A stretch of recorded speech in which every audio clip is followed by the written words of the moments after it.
All right, who's in the queue? Who's waiting? What's up? What's up, everyone? What's going on? How's everyone doing today? Today's Friday, man. Happy Friday. Good Friday, folks. Good Friday. Jose, what's up, man? Can you see me? I see you loud and clear, brother. What's going on with you, man? Not much, just right here. Okay, that's what's up, man. So how you been, man? Are you working right now? Yeah, I got a break though. I'm about to go home. I'm just waiting for milking the clock. Okay, that's what's up, man. Hey, I like the glasses. I like the shades, man. They look nice, man. All right, yo, hold on. Give me a second. Quick, give me a quick sec. Okay, that's what's up.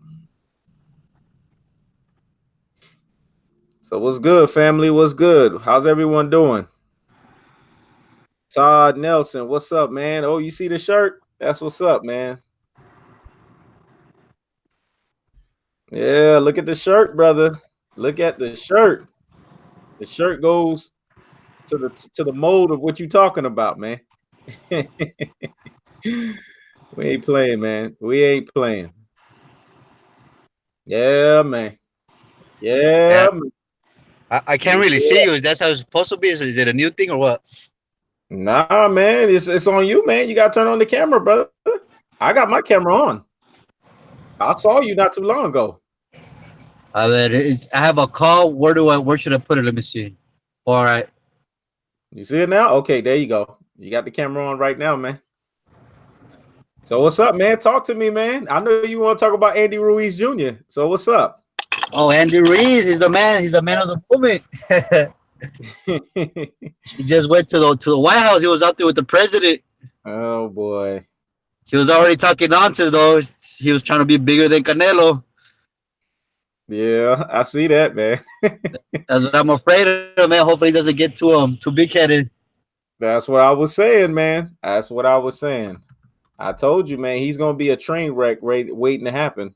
Well, we don't know that yet, bro. We don't know that yet. Come on, man. Snickers endorsement. Then after Snickers endorsement, Jimmy Kimmel Live, and then after Jimmy Kimmel Live, now Trump. Come on, man.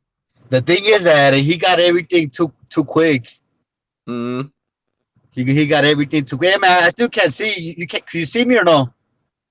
Oh, yeah, I see you, man. You can't see me, brother. I see you, man. And then you went out again.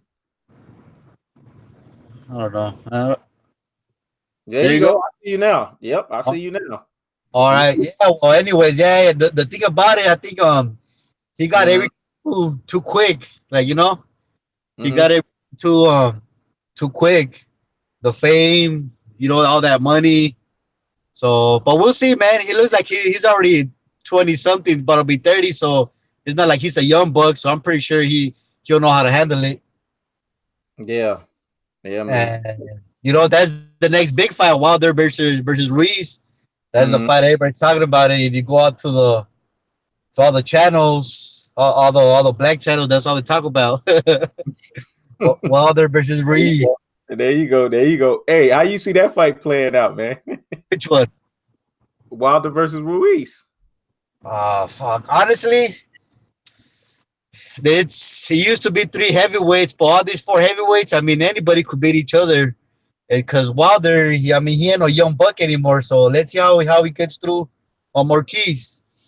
Mm-hmm. I mean, it's not like anyone's way above another person. I could see anybody beating anybody. Honestly, I don't see anybody being better than the rest or separating themselves. You got Fury in there; he could win too. Mm-hmm. Wilder, Mm-hmm. Joshua, he could come back. We don't know how Joshua's gonna look when he comes back, if he comes back. So, so I mean, wow, I mean, Ruiz, he has a shot against Wilder. He gets in there. Because this is the heavyweights. It's not like Wilder's gonna be moving up and down. He ain't Mayweather. You know what Yeah. I'm saying? He ain't gonna get on his bicycle and start moving. It's you Well, know. we know that Wilder It's, we know it's that like Wilder's not those, the it's like greatest those boxer. movies though. The Wild Wild West. Let's see who Mhm. hits first. Who draws first. Well, we know Wilder's not the greatest boxer. That we know. But after the Brazil fight, we saw that stiff jab coming back in. So all I know is, like Wilder said on ESPN, man, he let it be known. Anthony Joshua should be ashamed of himself for losing. You don't lose a fight. Like Why? It's the heavyweights. He shouldn't be ashamed. we got If anything, Wilder should be ashamed that he wasn't him who got to him first. Can you imagine how everybody would be right now if Wilder would have been the one to beat AJ? I mean, it would have been over. You think so? Hell well, yeah. we got Nuke in the building right now. He would have been the king of boxing. He probably would have been bigger than Canelo if it would have been AJ. To tell you the truth, we got Nuke in the building, man. Nuke saying that Ruiz is gonna beat Wilder, man. Oh, he is. What's up, Nuke, my boy?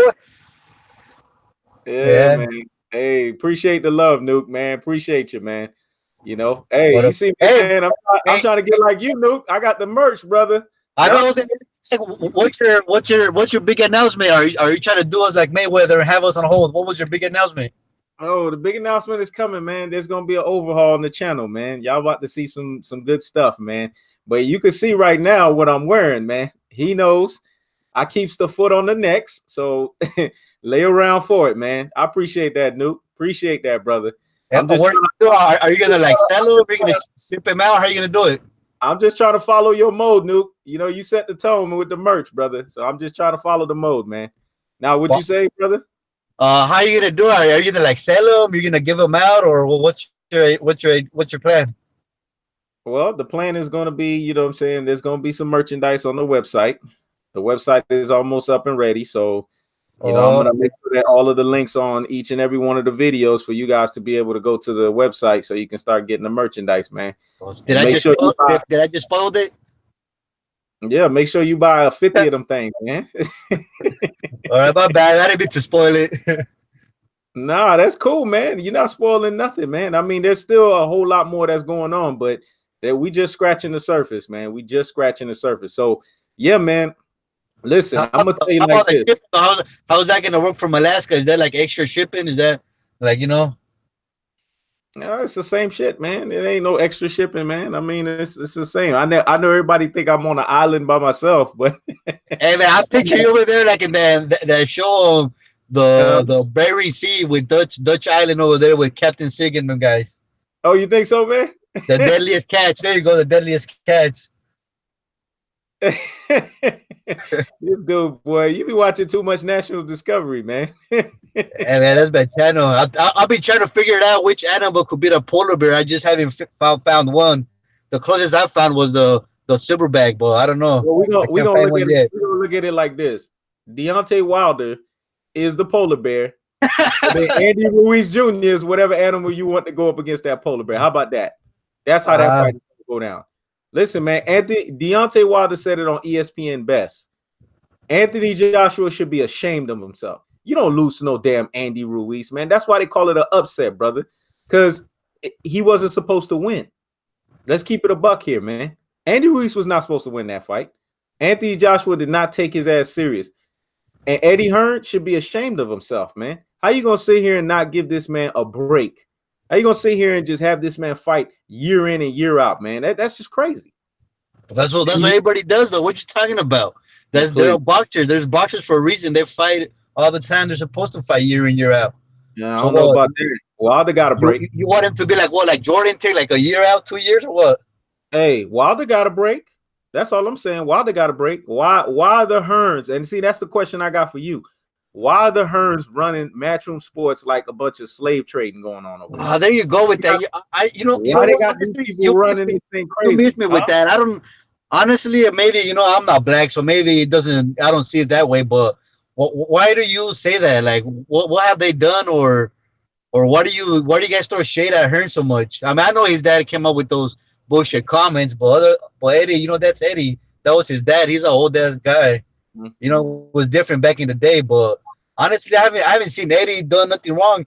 You seen on Forbes, AJ after Canelo, AJ was the dude that made more money. So how is that being a slave trader? He's making more money than Wilder. So you miss me with that, honestly. Listen, man, I'm gonna tell you like this, and it's very clear, and you gotta understand this, man. Wilder will smash Andy Ruiz Jr., okay? I told you guys, man, Andy Ruiz Jr. has not proven anything. He has to show us in the rematch against Anthony Joshua that he's going to be just. I like how you dunked that question though. He's got to show us that he's going to be as good, if not better. And then he got to turn around and beat another elite. But guess what right now? Al Heyman's running the show, man. It's no longer Eddie Hearn because where are all the belts, man? What's up, JB? Yeah. Even though they're saying that UFC is buying Al Heyman, though. Yeah, well, we hear about that. We hear about UFC trying to make the purchase, but I don't know, man. You know me. Yeah, if Dana White gets a hold, it's over, right? He's not gonna treat those. You see how he treats those UFC dudes. He makes them fight. Yeah, so a lot of guys are gonna get their feelings broke when it ain't Al Heyman no more. It ain't gonna be no more babying. It ain't gonna be no more easy season. Earl Spence. I feel bad for Earl Spence. No more easy money. Well, Nuke just said the Hearns made AJ money and Al Heyman cost Wilder $100 million. Well, that's what I'm saying. That list came out the other day. Canelo was, Canelo's the top dog, but after Canelo, AJ was the dude that made more money than Wilder. But AJ was on top of Wilder. He made AJ more money. So I mean, you guys missed me with that, with the whole Hearns slave trader thing. You honestly, you do. Hey, Barry Hearn said it out of his own mouth, man. So, but that was his dad though. But that was his dad though. Yeah, that's what I'm saying, Barry Hearn. Like, what do you have to say with that, man? That's what I'm saying. When he came out of his own mouth and said, man, the fighters, we really controlled it back in the day. We basically dictated how the contracts went, and then we turned around. But I mean, that's nothing new though. That Don King was like that. You know how many millions he got Chavez? You know how much millions he stole from Chavez? Yeah, I know Don King was a crook. I know that. But I'm trying to say, why are you glossing over what Barry Hearn said, man? And you heard Eddie Hearn. He said, Anthony Joshua, we got him for 3 more years. Well, he do. And he said, not only he said he got him for 3 more years, he turned around and said, Anthony Joshua don't sign nothing. I'm the last person that signs anything that happens with him in his fights. So what does that tell you right there? That means Anthony Joshua ain't got nothing. He ain't got no word. He ain't got no say so. He can't dictate nothing, man. He just basically got to fight. But I mean, he's making all those millions though. Okay, all right. I mean, yeah. Well, Barry Hearn said, yeah, that was some bullshit. He shouldn't have said that. Well, he's an old dude. You know how the old guys be. I mean, you heard Bob Aaron talking shit the other day, talking about let's boycott PVC. So these old dudes, they be freaking. I don't know, like my grandma before she passed away, she used to say some crazy shit. Jose, what's up, B? How you feel about who I got on here? The D Jefferson. What's up, man? What's up, bro? Okay, that's what's up, man. We got a whole bunch of people in here. We got JB, we got Nuke, we got a whole bunch of people up in this animal, man. All right. So yeah, we was talking about Andy Ruiz Jr. versus Deontay Wilder, man. How you see that thing playing out, brother? Andy Ruiz versus Wilder? Yes, sir. I see Ruiz getting knocked out. Damn right. Now, why you see that, brother? I just feel like, Wilder is more athletic than AJ. You know what I mean? And one thing about it is, it's not like we haven't seen Wilder get hit. It's not like Ruiz won't hit Wilder. We've seen Wilder get hit. But have we seen Ruiz get hit like he gonna get hit from Wilder? No, we haven't. And so with what I seen AJ do to him when he put him on his butt, when Wilder hit him, not if. When Wilder hits him, he's not getting back up. So I just think that Wilder's gonna knock him out, Damn right. But I mean, it's not like Ruiz is gonna just stand there and let him get hit. It's not like he's gonna be a punching bag. Of course not. If Ruiz is staying there, he tells him, "Hey, hit me with your best shot." Like some crazy drunk at the bar, like some frat be doing. Hey, hit me, hit your back. Let's see what's the hardest. It's not gonna be like that. Like I agree with you, Jose. Anybody could be. It's not like back in the day. It's not like this out, guys. Check this out. Wasset just said this. He said, "What's up?" He knows his sport. I hope Wilder knocks Ruiz back to the Omex. See, Come on, Rodri. the thing is this, Jose. I agree with what you're saying and everything, and I know that you're saying that Ruiz is not just going to stand there and so forth. But who's the most elusive heavyweight in the division? Not Wilder. No, it's Tyson Fury, and Wilder managed to catch him. Man, So that guy's a crackhead. He's about to get knocked out too. yeah, Jose. It doesn't matter. He's by far the most elusive heavyweight there is, and Wilder managed to catch him. So if he can't stay away from Wilder, what the hell makes you think Ruiz will be able to? It's all right. Ruiz will get back up and catch Wilder again. No, sir. It's like that. It's like the Wild Wild West. Let's see who lands first. And Yeah. Ruiz ain't scared, so he's gonna go in there. Now check this out. Nobody that got hit by Wilder was scared. Check this out, D. Jose, check this out. Nuke turned around and said Wilder has issues with Molina for 9 rounds and got rocked. Then he turned around and said people think Wilder power is everything. He can't box. And then he turned around and said Fury wasn't in shape. Are you kidding me, man? Well. Hold on. He got a point with Fury now. Fury wasn't in shape. Come on, man. Come on. I don't even want to hear that. I don't even want to hear that because he trained for the fight. He trained for the fight. But okay, well, he was cracked out. He knows he was in shape. I agree with that too. Go ahead. Now go ahead, D. What were you saying? I said you wait till the next fight. You can say he trained for the fight, but you see how he look now? He didn't look like that. He didn't look like that in that last fight. So I'm just saying Nuke got a point. So we gonna give Fury a pass, right? But we're not gonna give Anthony Joshua a pass. It's a draw, dude. It's a draw. Anthony Joshua wasn't in shape, but he didn't make those in that fight. It was a draw. He knows. Nobody. It's not like Wilder won. It was a draw, so no one gets no pass. They draw. I can say that he was out of shape. Yeah, true. It's a draw. Okay, then I'll take that one because I ain't gonna lie. You know, Fury got baptized twice. That second one was an Undertaker moment. Yeah. But he got up though. He got up. Who else got up? Whoever got up.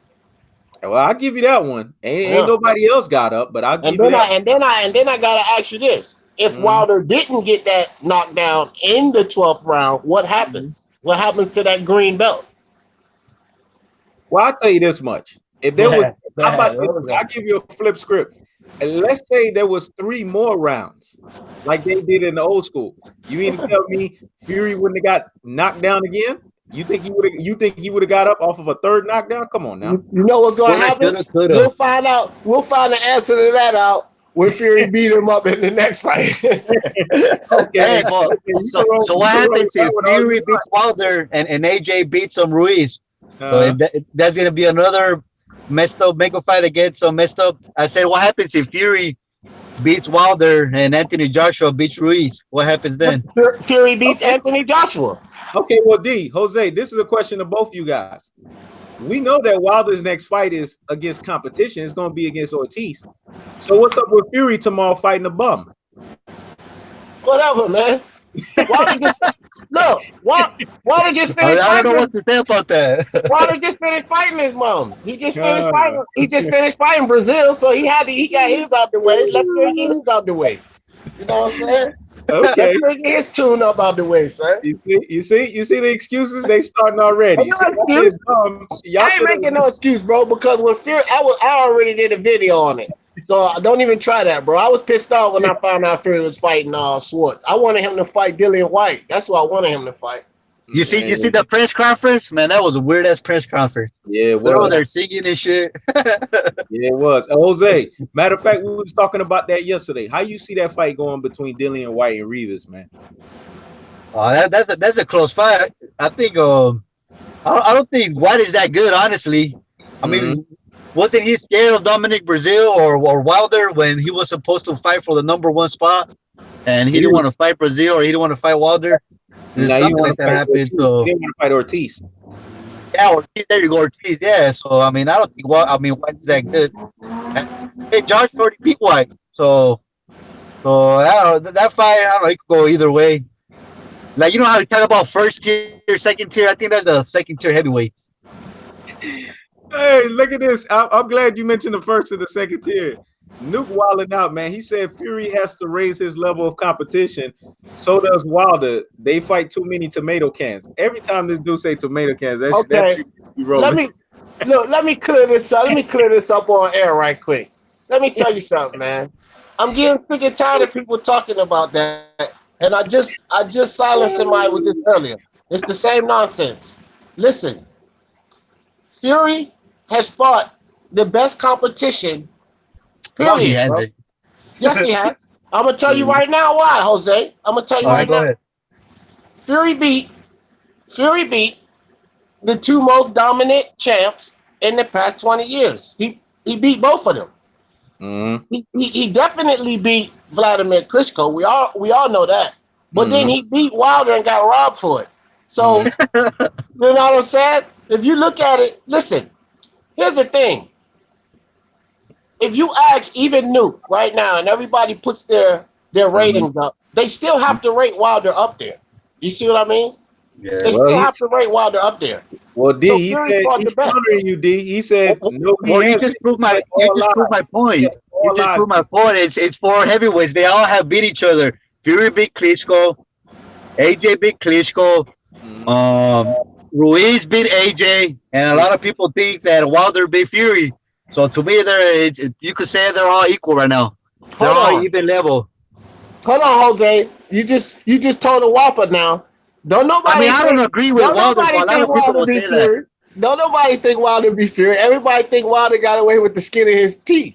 Ask He Kino. got a Kino, blessing. what do you think?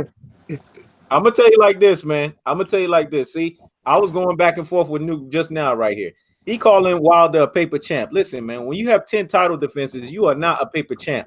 So stop it with that one trick pony mindset here, man. Tomato can nonsense. You gotta stop it, man. I'll get this dude, man. Well, That one trick ask narrative, Luke, boy. what is AJ now? Since he got bombarded, what is AJ? There you go, Nuke. That's your question, man. Where's AJ now? Where he at? Because I mean, What this man was all over. This man was sniffing AJ's ass. I noticed now he's all on that Ruiz stock. See, that's that fake love. Hey, Jose, you Jose, should I'm send gonna give you them credit. send them a link. Stop playing. Jose, I'm gonna give you credit, brother. Here's the credit I'm gonna give you, Jose. You were the only one talking that real stuff when it came to Andy Ruiz. Ain't nobody was talking Andy Ruiz. Nuke wasn't talking it. Nobody was talking that nonsense. You did it. You said he He was was going to win. he was unknown to Mexico. Thank you. All this fake love, Canelo defending him, the president of Mexico want him to go to Mexico. Come on, man. They weren't checking for no damn Ruiz. Let's keep it a buck here, folks. Why Why didn't Nuke Yeah, man, call but in? he did something historic though. That was a historic win. So Okay. Now watch when he lose. Watch when he lose and he become a one-hit wonder. You know what they're gonna say? They're gonna say we disown his ass. hey, man, He went to that's the Mexico. law of the land. All Anybody's right, like that. I If got it Wilder up now. lose, I got the chat up now. the same goes for Wilder. If he loses, ain't nobody gonna be caring about him. Same thing goes for Canelo. Same thing goes for a lot of these fighters. Once they lose and they don't come back, it's over for them. You See, know. there you go. Now we running that narrative that Fury was robbed. Okay, so when Wilder flatlined him in the rematch, are you gonna sit here and say that Fury got robbed? Listen, Nuke, let me ask you this. You keep down Mhm. in Wilder, and I don't even like Deontay Wilder, but Mhm. you keep talking about Ruiz did more than Wilder. AJ ain't fought nobody on Fury's level or Nuke. Mhm. AJ ain't fought nobody on Fury's level. So you need to stop that, bro. Fury is better than anybody that AJ has fought, but Wilder fought him. So you can't sit there and say that Ruiz fought better competition than Wilder, because who has AJ fought better than Fury? AJ was scared to fight Fury because look, you see what happened with Ruiz. They knew he would get beat up. AJ Mhm. can't beat Fury. He don't got enough gas in his tank to beat Fury. Not enough gas at all to beat Fury. Well, JB turned around and said that Ruiz is very capable of troubling him, though, frustrate him and back him up. Who, Fury? Nah, he was talking about Ruiz. Ruiz in terms of Wilder. Oh well, I mean that might be true, right? I can't say that about Wilder, but I know about Fury. He's too long, Mhm. he's too tall, and he'll bounce Ruiz's head around the damn ring Mhm. like a pinata.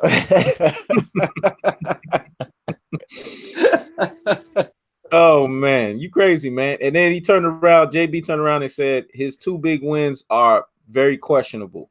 And then he said facts, Nuke. Boy, I tell you, man. Let me tell you something. Man. Let me tell you something. Ain't nobody, we talked about this yesterday. Nobody got more title defenses at the heavyweight division than Wilder. Y'all gotta put respect on Wilder's name, man.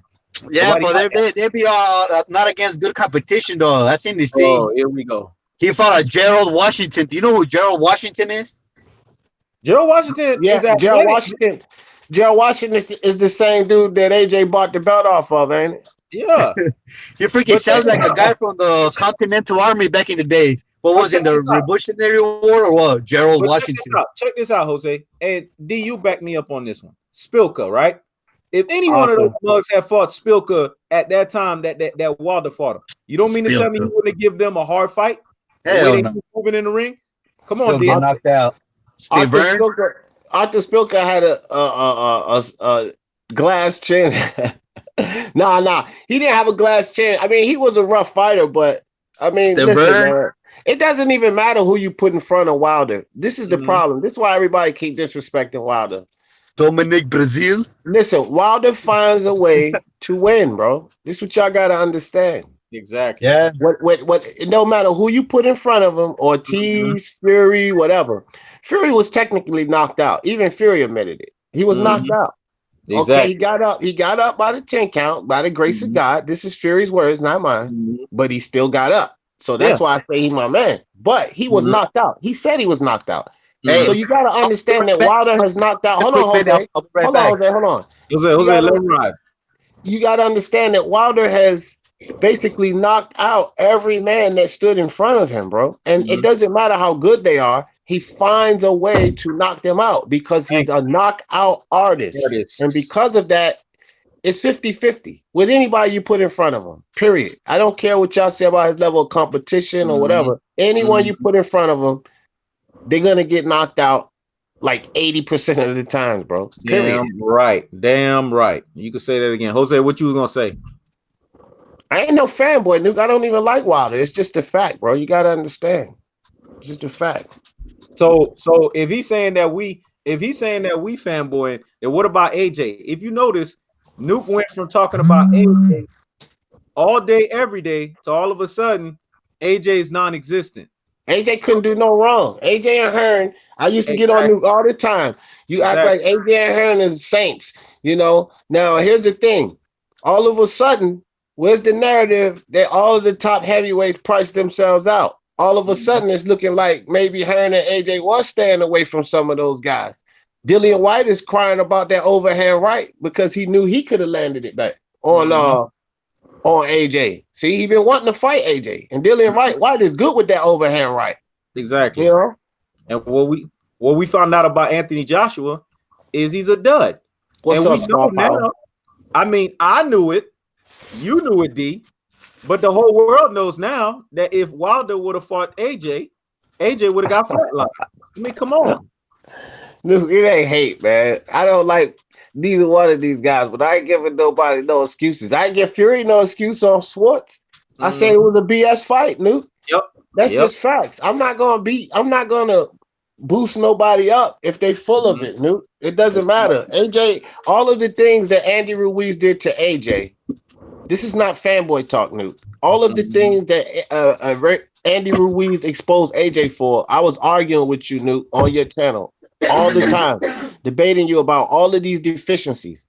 And then Ruiz goes in there and exposes him, and then they want to make excuses about why and how Ruiz exposed him. He had concussions. He had anxiety attacks. He had this. He had that. No, he had a stamina issue the whole time.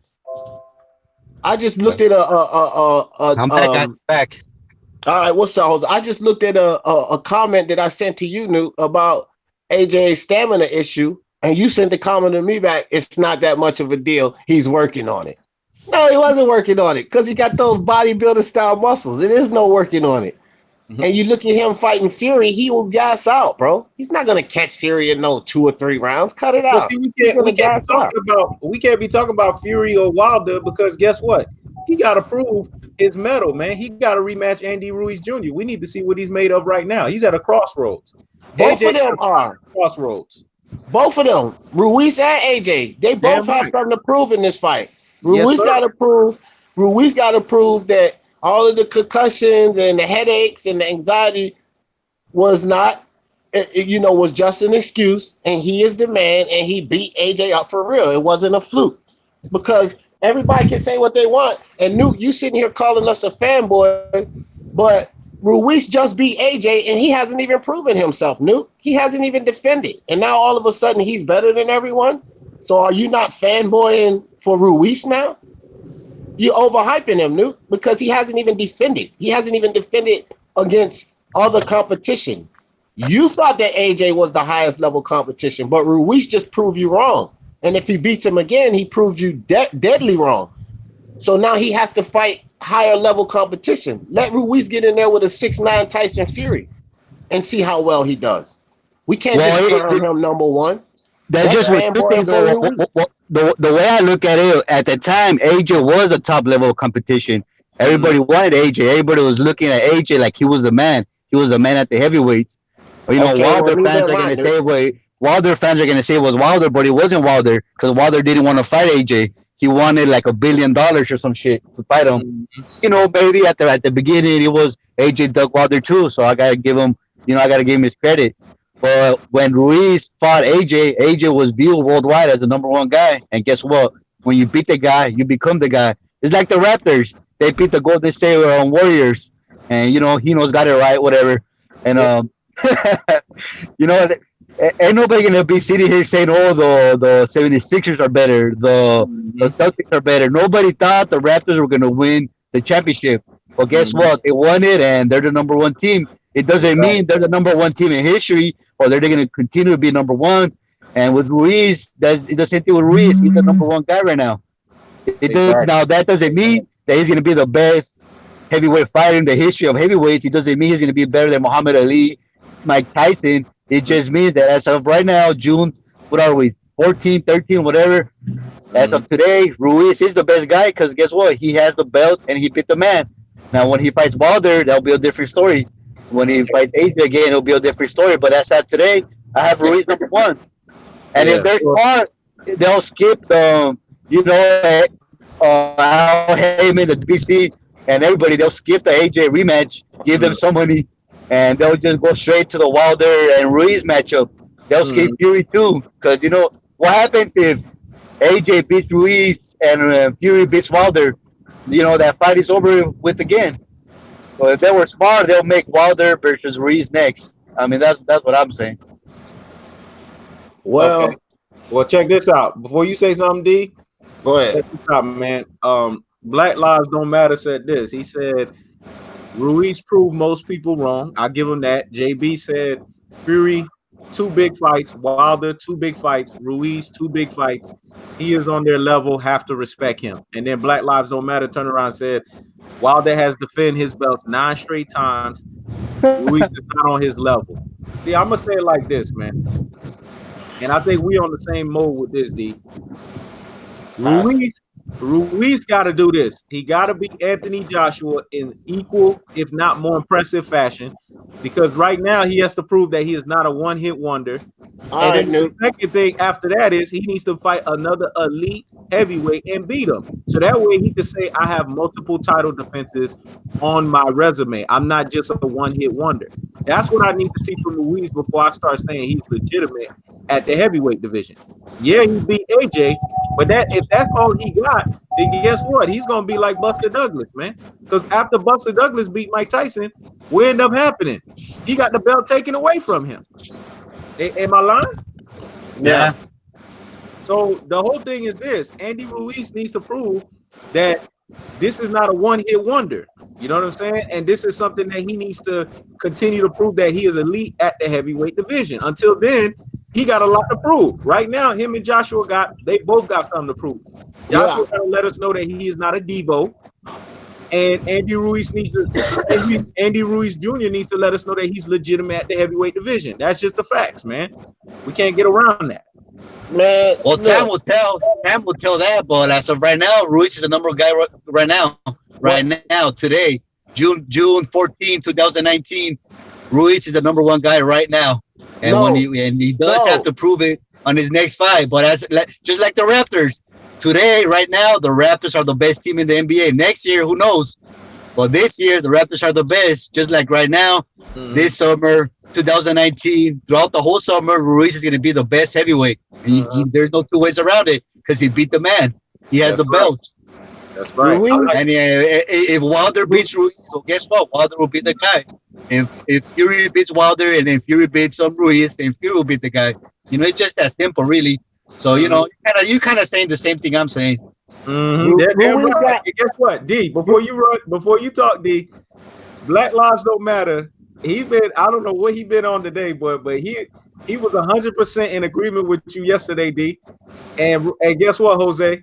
He said, I hate to admit it, but I'm in agreement with Jose Yepes. And I ain't gonna lie, Jose Yepes, it made sense, brother. It made sense. Made a lot of sense. I like popping up. I feel like taking a shot for that one. I'm gonna take a shot for that one as soon as I get home. Listen here. Ruiz has his proper rankings. They ranked him at number 3, and that's proper rankings until he proves that he deserves those belts. That's why he's ranked at number 3. I don't listen. I've never taken that from Ruiz this whole time, you know. But we know how those going to do.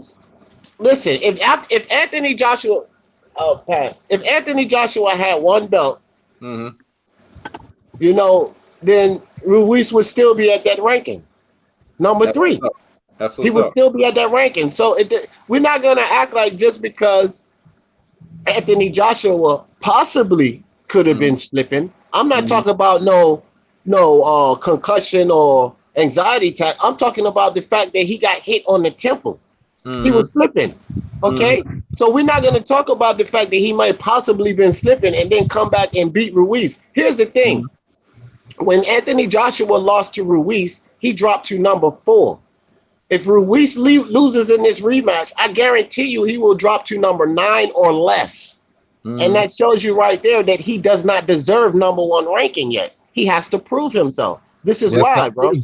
This is exactly why. So he's at 3, and that's exactly where he deserves to be because he beat a champion. And when he proves it, now if he beats AJ again, then I'll accept the argument he's number 1. Honestly, we're all kind of saying the same thing, so it's like we're kind of about the same thing.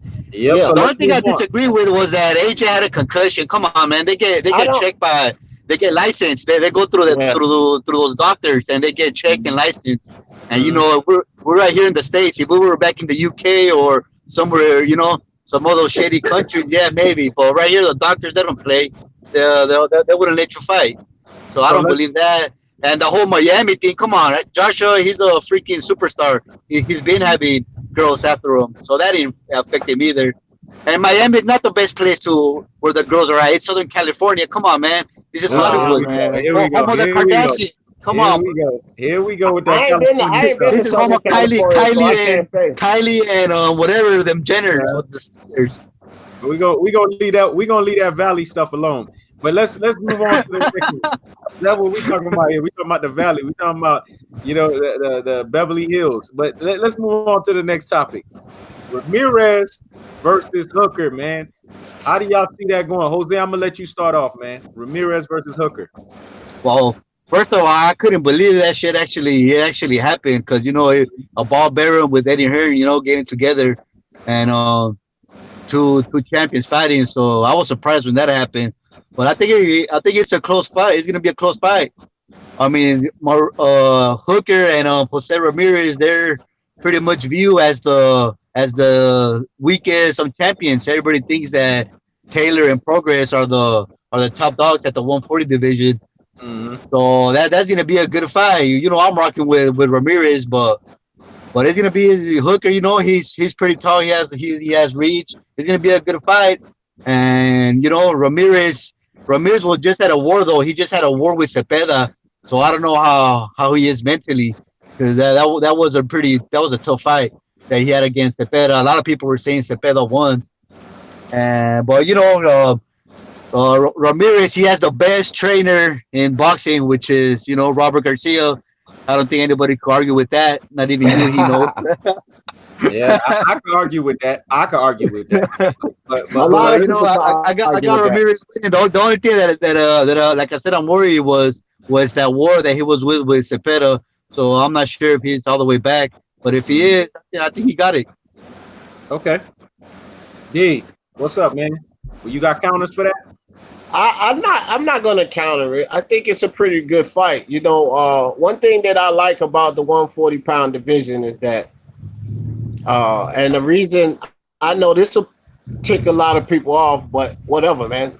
Heyman has little to do with what's going on. You see, they got this tournament going on, and he has absolutely nothing to do with Ramirez and Hooker. Mm-hmm. So there's no holdups in the 140 division right now. Everybody's getting it in, and Heyman ain't stopping it and can't stop anything. He can't delay any fights. So I think that Ramirez and Hooker is that's a great fight. Now, I will disagree with Jose. I think Jose is being a little biased because of Hispanic culture.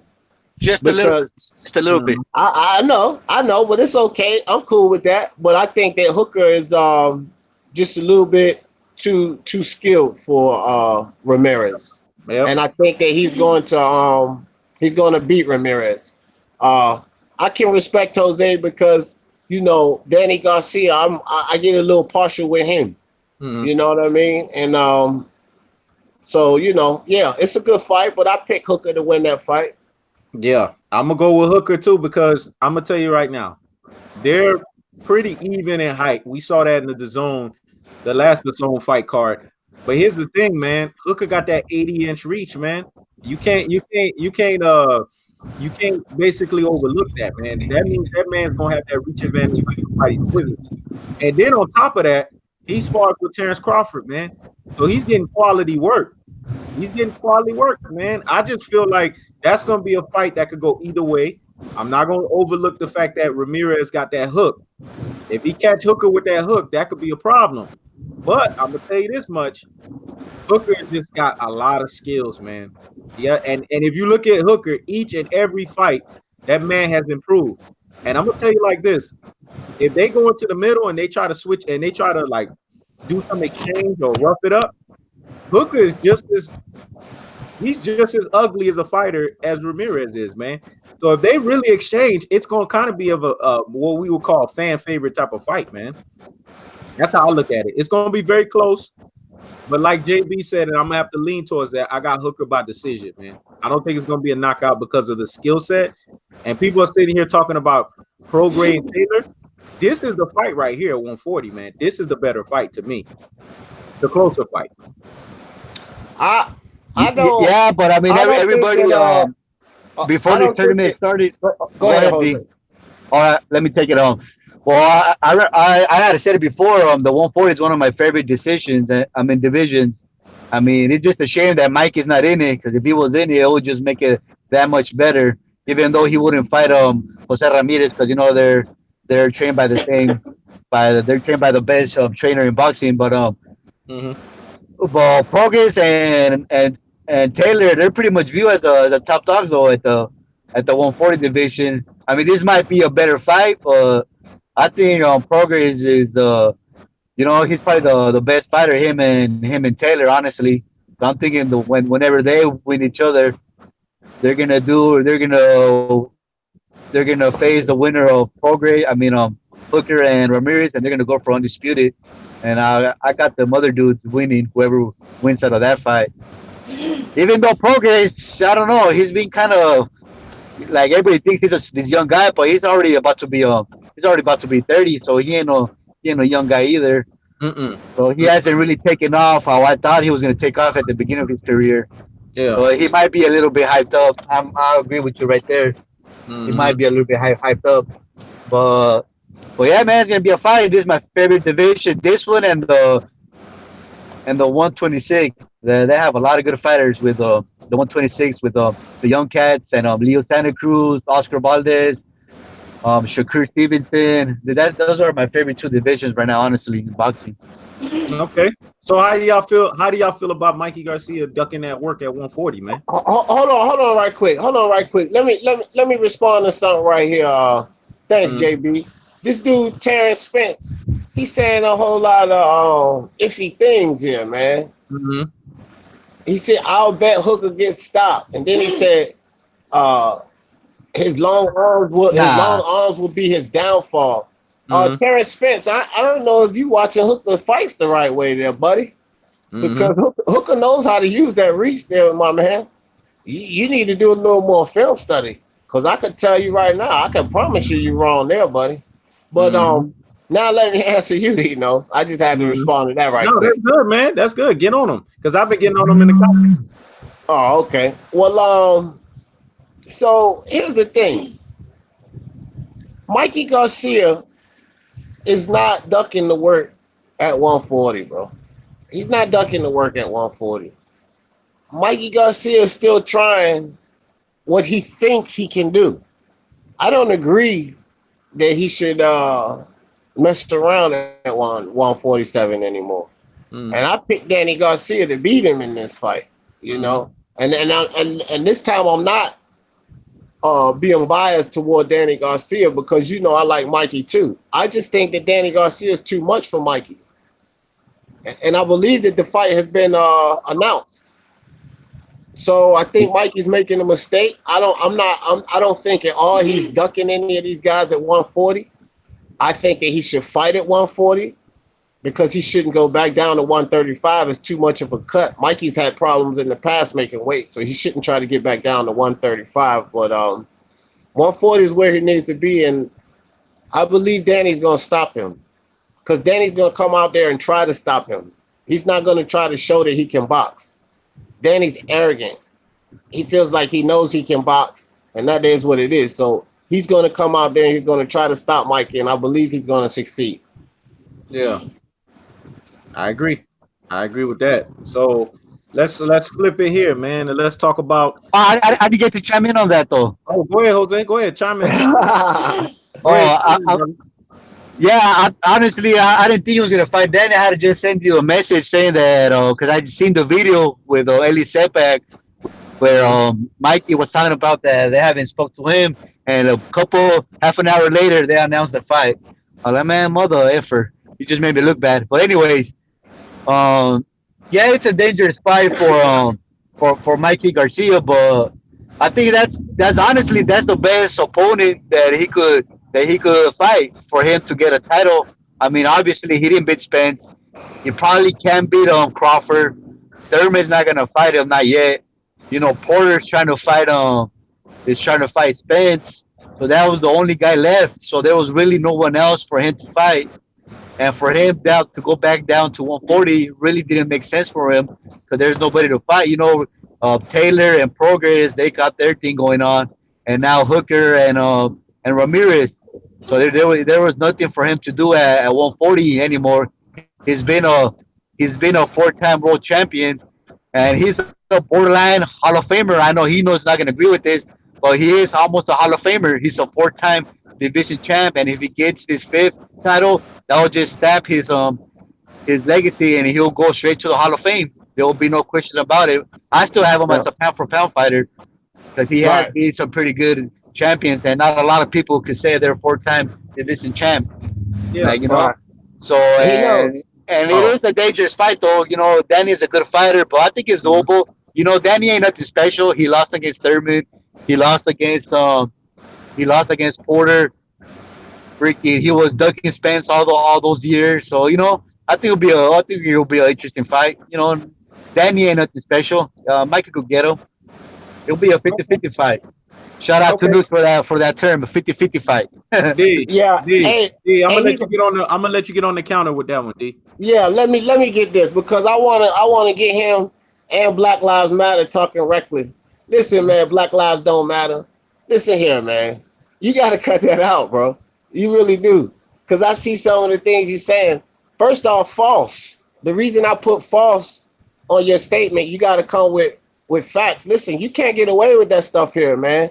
Because you can't say that Mikey jumped a whole weight class because the facts of the matter is he knows, and I was saying the whole time that people need to stop using that excuse that he's coming straight for 135. If you don't remember, he got a belt off Lipin Yetz at 140. So what do you mean he jumped a whole weight class? He didn't jump a whole weight class. And when you say that, then you come with falsities. That's false. Mm-hmm. Now, back to you, Jose. In the same sense, he went up too fast. He should have defended that belt at 140 a couple of times and then eased up to 147. You understand? But he jumped up there and got that belt with Lipinets. Listen, Lipinets popped Mikey Garcia plenty enough times. He should have known after that fight that he should have waited for Spence, but he didn't wait. Yeah. So both of you guys cut out the nonsense. Yep. That's not what I said though. You didn't answer nothing what I said. I didn't even say none of that. I said that Mikey, he can't go back to 140 because there's nothing for him at 140. You know, all the champions are busy, and he's trying to be a Hall of Famer. The only way for him to stamp his legacy as a Hall of Famer is to become a 5-time world champ. Well, he's not going to become a Hall of Famer. After he dropped Lipinets, because you know he dropped him, he was undefeated. Lipinets was that guy, so that was one of his best wins. And Lipinets is still looking good. He went back down to 135, and he fought that tall dude. What's his name? That tall dude, Robert Eastern. He dropped him, and everybody thought that Robert Eastern was going to beat him because you know he was a tall, lengthy, athletic fighter, and he got him. And that's when he decided to go up to Spence. Maybe he wanted the back. Who knows why? I didn't want him to go back to 147. And you know, even his dad or none of them wanted to do it, but now he did it. And you know, I'm not saying I agree with it. I'm just saying that's his train of thought. That's what he's been saying on these interviews. That you know he's trying to be a Hall of Famer. And they always say this. I mean, I know JB touched on it. Terrence Spence touched on it.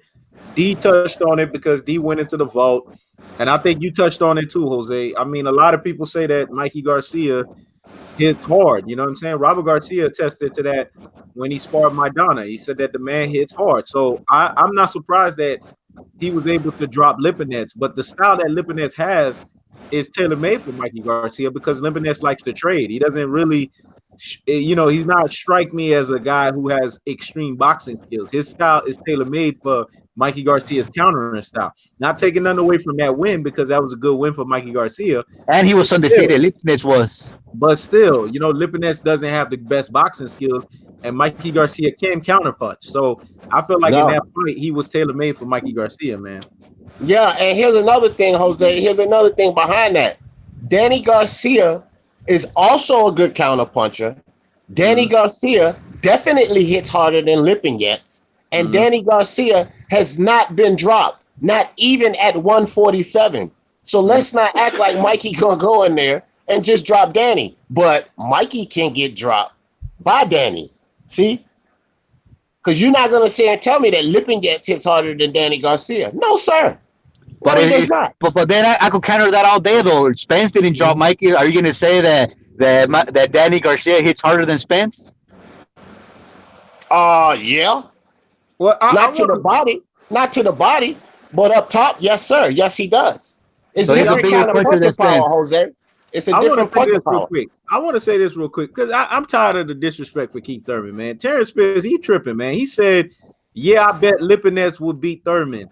He knows who you got on Pac-Man versus Thurman. Come on, man. Everybody know who I got. I got Thurman because Pac-Man is old, and that's the only reason why. If this was Pac-Man 5 years ago, I would be picking Pac-Man with everybody else. But the reality is Pac-Man is old. That's why I'm picking Thurman. Hey, before you skip, what you think? You didn't say you didn't chime in on the Danny Mikey. No, but I'm gonna jump on the Danny and Mikey. But let me just say this real quick. Let's keep it a buck here, man. Sergey Lipinets can't see no damn Keith Thurman, man. He can't see. I mean, come on, man. We go. I get it. Keith Thurman's duck time. Earl Spence. He's duck time. Terrence Crawford. But come on, everybody else under that, Keith Thurman's washing, man. So let's stop it, man. Stop the disrespect for Keith Thurman. But yeah, going back to Danny Garcia and Mikey Garcia, and then I'm gonna let you get in, D. I got Danny Garcia stopping Mikey Garcia because if you look at both of them, if you look at both styles, they both do counter punching. But to me, Danny Garcia is the more athletic counter puncher. And I gotta agree with JB on that when he said that Danny is the best counter puncher at 147. Danny Garcia has good but he has good timing on his countering, man. He will time your ass. And not only will he time you, he's really good at throwing that right-hand lead left hook. You know what I'm saying? And it's not something he just throws, you know what I'm saying, just so it can be predictable. He times it perfectly on when to throw it at you. So let's keep it real here. Garcia is not accustomed and he's not assimilated to 147 yet. Danny Garcia has been at 147. So when you're talking about power, Danny Garcia is legitimately more powerful than Mikey Garcia. And if Danny Garcia if he lands flush on Mikey Garcia, he's getting his ass out of there, man. Go get his ass out of there. But it's not in your best interest for Danny Garcia to stop Mikey, because that'll make Spence look bad. But hold on, Jose, and building on what JB was talking about as far as the timing, you have to understand this too, Jose. Danny Garcia is used to fighting at 147. We already got one example of Mikey fighting at 147. And this is what you have to think about, that timing that JB is talking about. Listen here, man. Mikey Garcia has proven to us. I said this before that fight, and he knows, remember this. Spence is going to get in there and disrupt his timing. If you are able to disrupt Mikey's timing, you will throw him off. Exactly. But with Danny Garcia, that is not the case. We have seen him under fire. We have seen him under pressure. We have seen him get hit. You understand? But he still keeps that timing. So what is the difference going to be? When Danny Garcia pressures Mikey, it's going to disrupt his timing. But when Mikey pressures Danny Garcia, it's not. And he's going to get clipped, and Danny Garcia is going to hurt him, and Danny Garcia is going to win. Because we got to keep it real here, man. At 147, Danny Garcia, along with Sean Porter, have faced a lot of good competition, man. You know, and Danny Garcia has seen a lot of styles that has disrupted him. He's seen Keith Thurman's style, which is an awkward. Keith Thurman is what I call awkward, fast puncher style boxer type. He's seen that style. He's seen Sean Porter's style. He's seen an Amir Khan style. He's seen a Lucas Matiste style. I mean, Danny Garcia has seen styles, man. Mikey Garcia has not been in with the same level of opponents that Danny Garcia has been in. Oh, yes, he has. No, he hasn't. No, he hasn't. Hell yeah, he has. No, he hasn't. See, now you drinking the tequila before you drinking the tequila. How are you gonna say he's not been in with the same? He's been in with well, according to you, the greatest boxer, better than Muhammad Ali. He's been in there with Earl Spence. He's been in there with. He got embarrassed, so you can't count that one. But he didn't get dropped. He didn't get stopped. Do nothing in that fight. He didn't do nothing in that fight, so you can't count that one. I'm talking about fights where you can count it. About fights where he actually did something. That's how he gained the experience. Danny Garcia last quarter, a second tier welterweight, according to you. Danny Garcia lost to Thurman. You're forgetting something. Danny Garcia is not a natural 147 either. So I'm not buying. Honestly, I'm not. Come on, man. But Danny Garcia's best day was at 140. If this was Danny Garcia at 140, then yeah, maybe. But Danny Garcia hasn't done nothing at 147. He hasn't done nothing. Jose, let me tell you why you tripping. Let me tell you why you smoking. Yeah. Let me tell you why you're doing both. Man, look, I'm driving. I can't be drinking and driving, bro. It's against Danny Garcia has a legitimate case to say that his fight with Thurman could have gone either way. He has a legitimate case to say that his fight could have gone either way with Porter. So what are we talking about here, man? We need to see him against Thurman. Tier welterweights, according to you, or now you're gonna backtrack on that. Unlike Mikey Garcia, that got blown out and got his face beaten in. That's the difference, man. That is the difference. So if you're looking at Danny Garcia and you're looking at Mikey Garcia, Danny Garcia is clearly the more powerful fighter, man. Come on, man. Let's stop this nonsense. Mikey Garcia. Well, power in everything. Okay. Well, Mikey Garcia has shown us he has driven nothing but what? Uber, Lyft, and taxi. Nah, you acting like power. Your other favorite fighter, Floyd Mayweather, was he a power puncher? No. Was he knocking guys out? No. Listen, man, Jose, stop it. Jose, stop it. Look, listen. No, I'm not gonna stop. And he has the best trainer in boxing. First off, Jose, you're delusional right now because number one, Robert Garcia is not the best trainer in boxing. Cut that out. Exactly. Mikey Garcia Mikey Garcia, I don't care what you say. I'm saying it right now. When it comes to head hunting and hitting upstairs and stopping guys upstairs, yes, Danny Garcia is more damaging than Spence. Spence is going to break you down to that body, and then you're going to be winded and discombobulated, and then he's going to stop you. But Danny Garcia is a headhunter, bro. So yes, he hits harder than Spence upstairs. And he's going to stop Mikey. Listen, Mikey was not in the... Hold on, Jose. Hold on, Jose. It's my turn. Now, listen. Mikey was not in the fight with Spence. Mikey was on a treadmill in the ring with Spence. Okay? He was in defense mode for about 10 rounds of that fight. Pure defense mode.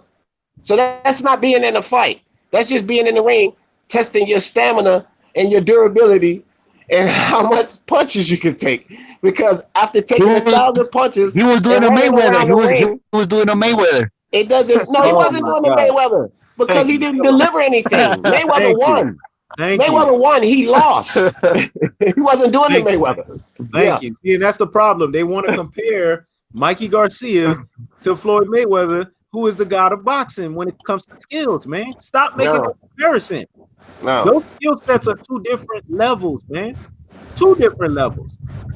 So let's stop that nonsense. Now let's talk about the last topic here, man. I got it at 50-55. I don't think Mike is getting blown now. He's not getting knocked out by that either. Jose D, let's run into this last topic here, man. Yeah, I'm good. I know both of y'all got a lot to say. Jose, I'm gonna let you go first. The Toronto Raptors and the Golden State Warriors, man. What's your take on the Toronto Raptors winning, and how you feel about that series, brother? Nobody thought they were gonna win. Honestly, I thought the Warriors were gonna do it before Klay Thompson got hurt. I was ready to send you messages and everything, but once Klay got hurt, it was over. That was a pretty nasty injury too. They did like 10 replays on it. I don't know why they keep doing that shit, but. D, what you got to say on that, man? Didn't know that. Like, I got a whole lot to say. It ain't gonna be Yeah, I'm here. You heard me? Yeah, I hear you. And okay, I got a whole lot to say.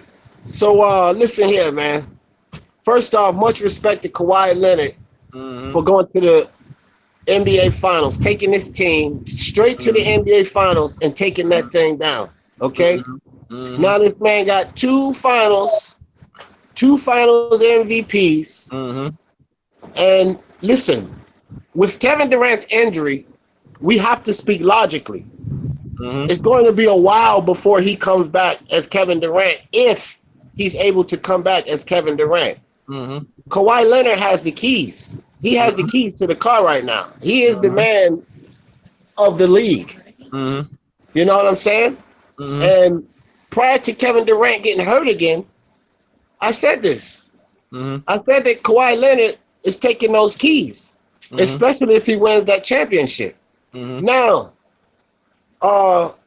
so much respect to him, but we got to respect Kevin Durant. I mean, I made a video about it, but listen, man, there's no other sign of toughness than that right there. Yes, because what these fans don't understand is that Kevin Durant, everybody already knew Klay Thompson was tough. This is no question. It was never any question about Klay Thompson's toughness. We knew this. But what fans have to understand is what Kevin Durant and Klay Thompson displayed. Both of these guys displayed championship pedigree with what they showed, okay? Because it wasn't just about playing on injuries. Yeah. What Kevin Durant and Klay Thompson did, they played on injuries that they knew could get worse. Because they were trying to achieve greatness. That's what Kevin Durant and Klay Thompson did. Yep. And now one of them has a ruptured Achilles. Well, next to each other, once the Lakers get out Kawhi Leonard and Anthony Davis, it's over. Hold on. One of them has a ruptured Achilles and the other has a torn ACL. These are injuries that change careers, man. They change careers. They're serious. So these guys displayed the ultimate toughness. The team is back. The team is back next year. Jose, hold. Go for it. Hold on, Jose. Right? And so much respect to these guys, okay? But there's more to be said, and I have to say this. With the Warriors' performance, a 3-point loss, We have to understand this, guys. Now, I just said all I had to say about Durant and Klay Thompson playing injured and know that they can injure it further, which was proven with both of them. So Klay was playing injured. Curry limped. He literally got up limping 4 games of these finals. So he was playing. I've been saying it the whole time. He was playing hurt, not just his fingers. We know that DeMarcus Cousins tore his quad and he was coming off an Achilles injury, playing hurt. And Iguodala playing hurt. So I'm saying this, that these guys went as far and as deep as they did, injured, bro, without Kevin Durant. And we have to, if we putting respect on everybody's name, we have to put respect on this Warriors team. We got to put respect on them. If these guys were healthy, man, they could have won this thing without Durant. You got to understand, a healthy Looney, a healthy DeMarcus Cousins, a healthy Iguodala, a healthy Klay Thompson. We seen that they probably would have won that game last night had Klay Thompson not gotten hurt. Yep. We got to put some respect on this team's name, man. Kevin Durant makes them a leagues better, leagues ahead of anybody. Mm-hmm. You're not going to beat them with Kevin Durant on that floor. There's no question they're going to win the championship. At least LeBron will be back next year, and the playoffs won't be boring like this year. Jose, you gonna go after him? Hold on. You can say that no, they're not going to be beat with Kevin Durant on the floor, but you have to say that they can still win that thing without him being on the floor, bro. You have to say that. Mm-hmm. And that's all I got to say about that. All right. Now go ahead, Jose. Well, I know he knows he's not going to agree with it because he was saying that they can't win without Durant. Well, yeah, they were balling with Klay Thompson. I thought they had the game. I was ready to text them and everything. But anyway, this season's over. Whatever. Next year, Kawhi and Anthony Davis, I'm hearing they might come to the Lakers. So King is going to be back where he belongs, and everybody, the King is back, and the playoffs won't be boring like they were this year. There's going to be a lot to talk about. Okay. All right. Well, I got some things to say. First and foremost, I'm going to agree on 2 fronts with D, and then I'm going to disagree with him on the other front. Jose kind of mentioned the disagreement part. But here's the 2 parts that I agree with him on. And there's one thing I'm going to disagree with Jose on. The 2 fronts is this. Those guys show heart, man. They went out there and they did their thing, you know what I'm saying, when it came to Klay Thompson and Kevin Durant. Those injuries that they got, JB hit it. Those injuries are very serious injuries. And to be honest with you guys, when you have that level of injuries, I don't know what the outcome is going to be. It's kind of like you got to wait to see what the product is like back on the floor. It's kind of like Paul George. When Paul George broke that damn bone and we didn't know what he was going to be, you got to wait until that product get right back on the floor before you can realize what that player is going to be. So where I agree with you on with this one, D, is yes, Kawhi is the man. He got the finals MVP. You know my standard. I can't break my standard, brother. My standard is finals MVP. He got that thing. He is the man right now. You know what I'm saying? And Kevin Durant's going to be out for 12 months. So hats off to Kawhi Leonard. It's much deserved on his part because he balled out of control. If I'm the San Antonio Spurs, I'm probably looking and feeling like shit right now. You know what I'm saying? Because damn, this guy right here got on another team and he showed his value. So it is what it is, man. Kawhi Leonard, you got to put respect on his name. Now, Jose, here's why I'm gonna disagree with you on. Kawhi Leonard's proved that being the man, he could win. So why the hell is he going to be a number 2 for LeBron James? That shit ain't happening. If he goes he's going to be the man. If he goes to the Lakers, LeBron's going to have to be Robin. And if LeBron can't accept that, then that ain't happening. He ain't going to the Lakers. Because Kawhi already showed he could be Batman and he could deliver the goods. So that's just how it's got to be. Now, this last front here, D, this is the only way I'm going to disagree with you on. The only front is the Kevin Durant. I hate to do this. You know what I'm saying? Because at the end of the day, it's not the way that I like it, but the prediction king strikes again. I told y'all, man, the Golden State Warriors was not going to win without Kevin Durant, man. at the end of the day, I still got my prediction right. I didn't like the way that I knew that was coming. I knew that was coming. And to be honest with you, I'm not enjoying this because guess what? Now I don't know what the fate of Kevin Durant is going to be. So I'm not enjoying this one.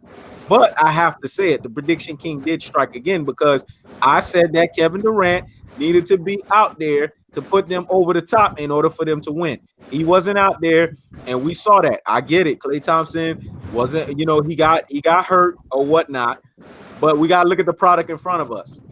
Curry is the one that everyone said is the engine of the offense, right? He runs the offense. And I said this, man, if Curry is out there, he's going to be inconsistent. And he's going to give us games where he's going to show that he is Nightwing and he is not Batman. And I was right, man. Because if you want to look at the series, Curry didn't go off consistently, man. He showed what I was saying throughout that whole series, consistency of inconsistencies. And there's an argument here, and I think you could agree with this one, D. Klay Thompson was balling out more in some parts of the series than Curry. And let's keep it a buck here. This last game in Game 6, you're right. If Klay Thompson did not go down, we don't know what the outcome of that game could have been, man. So they were winning. I hate to admit it, you know what I'm saying? But to me, Klay Thompson got promoted to Nightwing. He was the damn Nightwing in the finals. And Curry was the damn third wheel. That's the way I look at it. What are you going to say next year when LeBron goes back to the finals for the 10th time and wins his fourth NBA Finals MVP? Hold on, Jose, about that LeBron nonsense. My last point is this, and I'm gonna end it like this, and then D, you could counter, and Jose, you could counter. No, I'm going next. This is my last point with this, man. I don't know what Kevin Durant is going to be at the end of this season, man, in the offseason. So I'm kind of going to be mum on anything that has to deal with Kevin Durant until I see him out there on the floor, man. That's all I got to say with that. Yeah.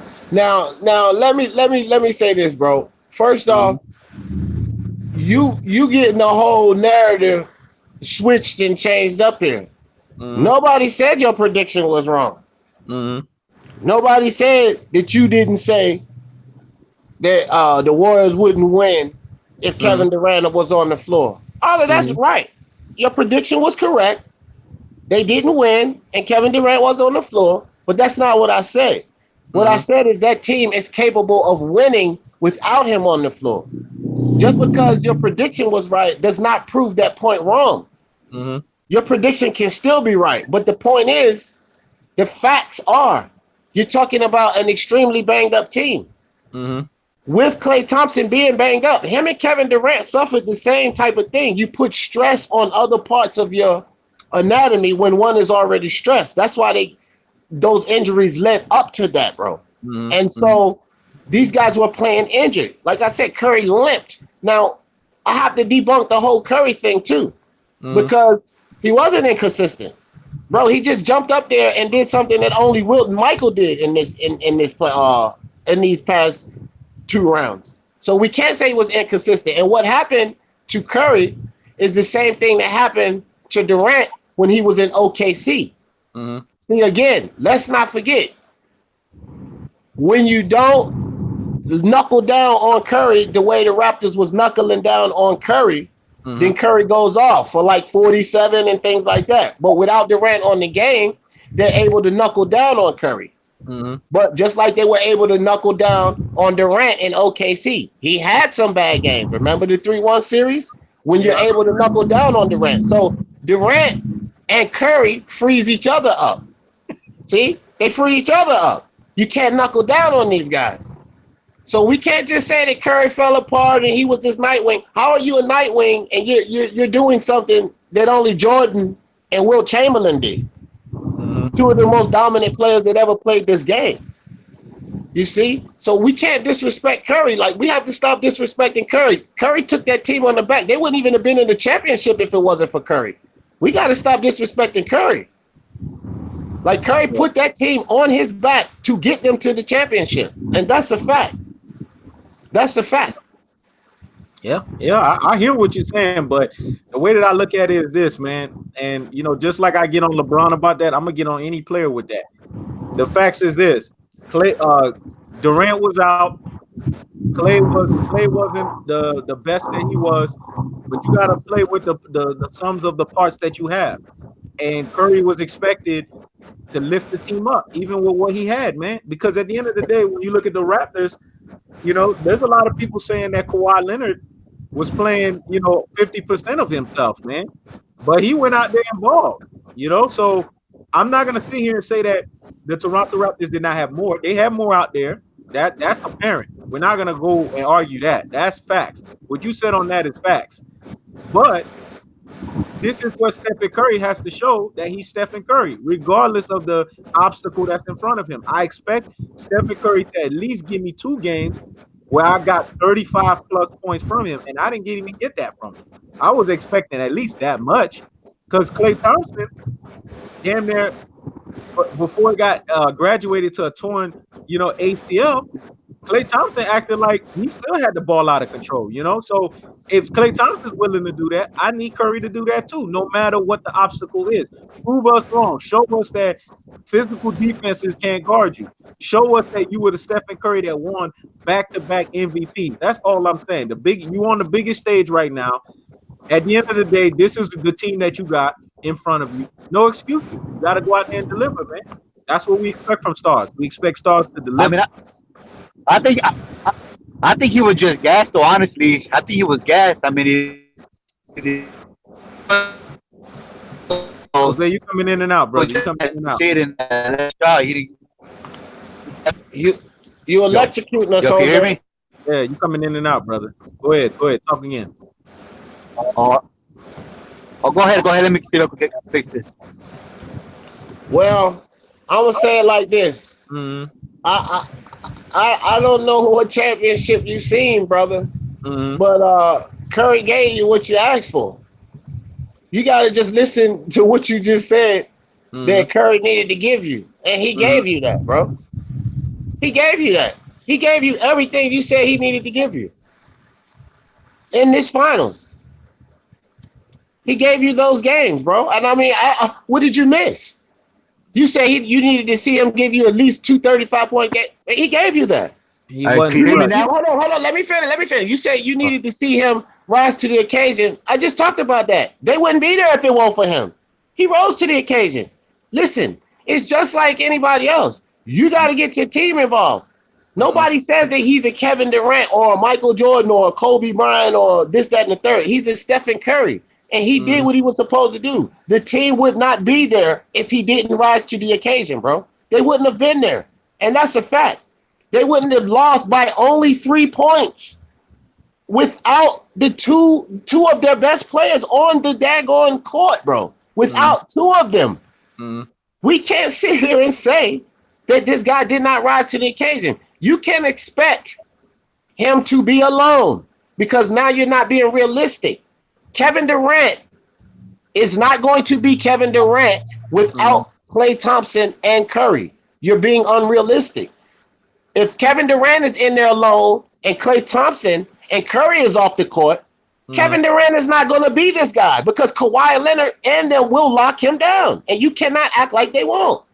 They're too long, bro. But so this is what you're asking to Curry. Oh, Curry didn't show up after Klay and Kevin Durant was gone? That's ridiculous. That's a ridiculous ask, bro, because Kevin Durant wouldn't be able to perform like that either. He didn't in OKC. He was not able to loosen until you have a Klay Thompson and a Curry next to him that also requires attention, which is the same thing you said about Kawhi Leonard. When Kevin Durant comes in the game, Kawhi Leonard's going to have to D him up. Well, guess what? Kevin Durant won't end the game, and then Klay Thompson won't end the game, and they still only lost by 3. So who you expect Curry to be, Jordan now? Even with both of them out the game? No, that's unrealistic expectations. I'm not expecting they were able. No, let me finish. Okay. That's unrealistic expectations because you have 2 of your best players off the floor. So if you're telling me that if Kevin Durant is sitting on that Warriors team and both Klay Thompson and Steph Curry's hurt and Kevin Durant will still win, that's pure foolishness, bro, because he would not win by himself. He would not. Okay. I hear you, but here's the thing. In basketball, when you play at the highest levels, there's no excuses, man. You got to play. I'm not making excuses. I'm being realistic. That's not an excuse. That's realistic. Let me make my points because I let you make your points. You have no excuses, man. At that level, there's no what you got in front of you. You got to play with it. Here's the thing that people forget: Klay Thompson, Kevin Durant are all guys that put the Golden State Warriors extremely over the top, especially Kevin Durant. But you got to remember the Toronto Raptors. Who do they have outside of Kawhi Leonard that's a superstar? Come on, man. They only got one superstar. So when you got Stephen Curry versus Kawhi Leonard, that's one superstar versus one superstar. Really, before Klay Thompson and Kevin Durant got hurt, we're talking about two superstars on the Golden State Warriors, right? With Kevin Durant and Stephen Curry versus one superstar on Kawhi Leonard. Now we got one superstar versus one superstar. This is where the no excuses gotta fall in line with, man. You gotta play with what's in front of you. It's not his fault. It's not his fault that Klay Thompson went down. It's not his fault that Kevin Durant went down. But here's my thing. This is the team that you got. You and Draymond Green and the rest of the and the rest of the crew. Y'all got to make it happen. And if y'all don't make it happen, we can't run with that. We can't say, "Oh, Klay Thompson didn't play, Kevin Durant didn't play. That's why they lost." Yeah. There's no excuses for Curry. He had that shot and he missed it. I thought just no, but let me say this, Jose, and I'm gonna let you ride with it. We have to say that Curry didn't deliver. That it's just that simple, man. It's just like when LeBron James didn't have Kevin Love and he didn't have Kyrie Irving. With people sitting there and saying, "Oh, because Kyrie Irving didn't play, Kevin Love." No, we got on LeBron James' ass because he was LeBron James. He was expected to deliver. Stephen Curry didn't have those guys, but he played up against Kawhi Leonard, and it was one superstar versus one superstar, and one superstar showed that he had a greater star than the other one. It's just that simple to me. I'm not letting Curry off the hook with that. I needed Curry to give me more than what he was able to give me. If he is this guy that everyone says that he is, right? This guy that's the flow of the offense. He's that engine. He's that general that they say that he is. He's the greatest three-point shooter ever. Where was those feats in that series? I didn't see that. I didn't see a clutch Stephen Curry. I just didn't see it.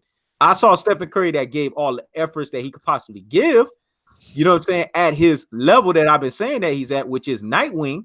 I saw that, but I didn't see no Super Curry. I didn't see no pump I didn't see no S come out of the chest. I didn't see him dominate the way that he was supposed to. I didn't see that, man. I just saw that. To me, Stephen Curry underperformed. That's what I agree with that. Kawhi was a better man. That's just it. Stephen Curry, he was gassed. Well, that doesn't mean that he wasn't the guy for those other 3 championships. You got to remember he did win 3 championships. He did go to the finals 5 times in a row. And you just made my point that I was saying a couple of weeks ago without even knowing it. Just like there's no excuse for Curry not to come through in this finals. Guess what? There was no excuse for Durant for him not to come through when he couldn't take the Oklahoma City Thunders to a championship. He had him down. Well, he had him down 3-1, and he couldn't do it. That's why I call him a cupcake. I don't call him a cupcake because of the way he plays or because he's not tough. I call him a cupcake because he left the Oklahoma City Thunder to join a championship team. That's the reason why I call him a cupcake.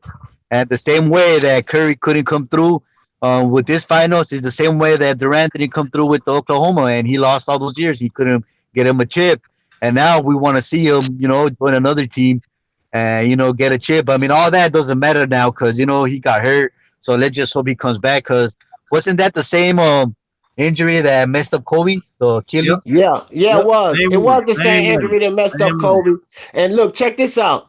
Yeah, Durant gets excuses. Durant gets excuses for the 3-1 deficit. Durant gets excuses for the finals loss. Durant gets excuses for all of that because he says it's not Durant's fault. But let me counter what he's saying about Steph Curry right now. One thing we've never seen is the great Magic Johnson win without Kareem and Worthy, or Jordan win without Pippen and Kerr, or Isaiah Thomas win without Dumas and Rodman, or Dumas and Lane Beer. One thing we've never seen is Kevin Durant.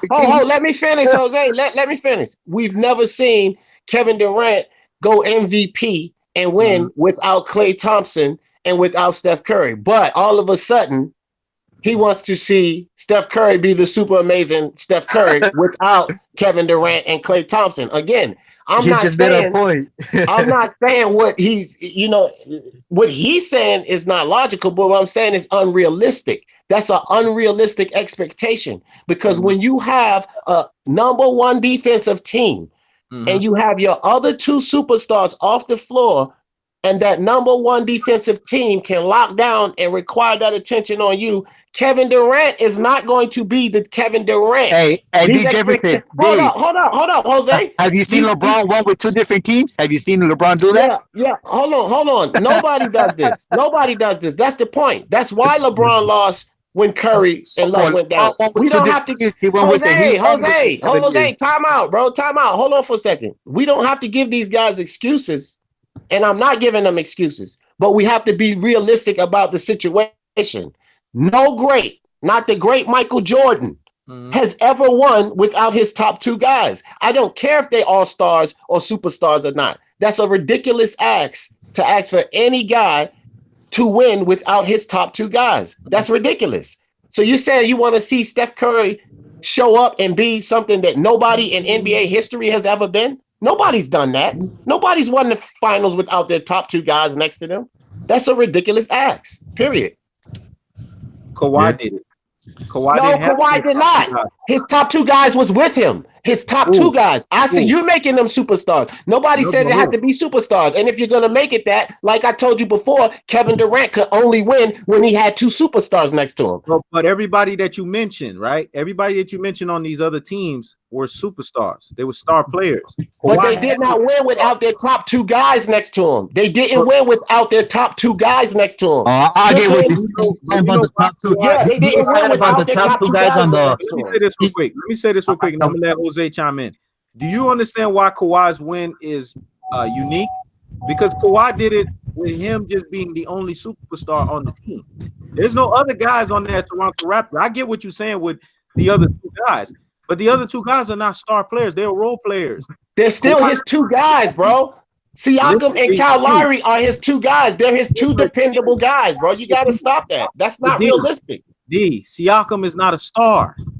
That's what I'm trying to tell you. I didn't say he was. I didn't say he has to be, bro. You have to understand why. No, but you're saying that nobody can do it. Those guys that you compared, those teams that you compared, they had multiple stars on their team. Kawhi Leonard was the only star on the Toronto Raptors, the only star player. Everybody else is what you call a role player. So Kawhi Leonard's championship win is unique because he did it as the only star on his team.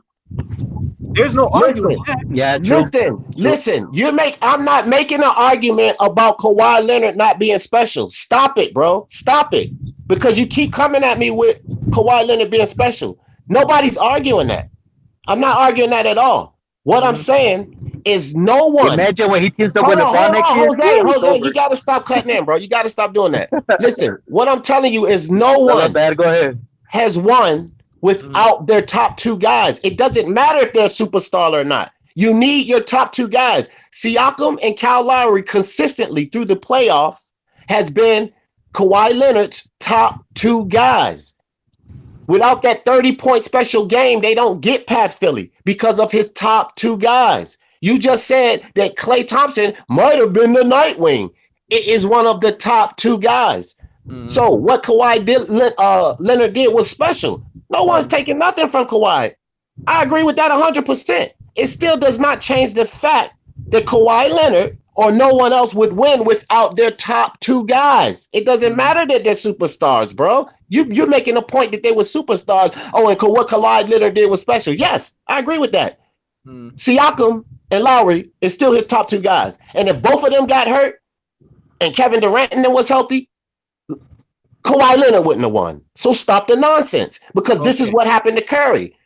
Okay. Kawhi Leonard won with Kevin Durant and Klay Thompson going down. So you put it on the opposite and take Kyle Lowry away and you take Siakam away and you put Klay back in there and Kevin Durant and you're telling me that Kawhi's going to win? No, he's not. And you got to be logical about it. So nobody's taking nothing away from Kawhi, but no guy is going to win without his top two guys, bro. Period. I mean, Hino just doesn't like Curry, so I don't think we're going to change his mind on that. No. Doesn't matter. That's It the is, point. it is what it is, man. You know, No, but we here's already the made thing, up our Jose. mind. No, but here's the thing, Jose. I don't have a problem with Curry. I just know that Curry's a Robin. That's what I want people to understand. Man, I don't even care That's about why you're that. I pissing don't care LB about off because he doesn't But look at it that way. no, I don't look at it that way either, but you know, it's all good. It is what it is. Well, you guys learned. This final showed you he's Robin. No, we did it because he has won The final before. didn't show anybody anything, bro. That only showed you that. But the final, you asking for him to do something unrealistic. Well, D just said Kevin Durant earlier, couldn't do it. D just said earlier that if Kevin Durant was in the series, they would have won, hands down. So right there. So what? I admitted to that. That's true. That tells you that minus Kevin Durant, minus Batman, Robin couldn't deliver. He's Robin. Nah. Let's not play that narrative. Come on. Yeah, that's a BS narrative, bro. You're not gonna push that narrative on no one. You're not gonna push that narrative on no one. No one's buying that. Let me say this to counter what D said. Prior to Kevin Durant being there, right? Stephen Curry was the guy, right? And Stephen Curry had his two guys, right? His two guys was Clay and Draymond.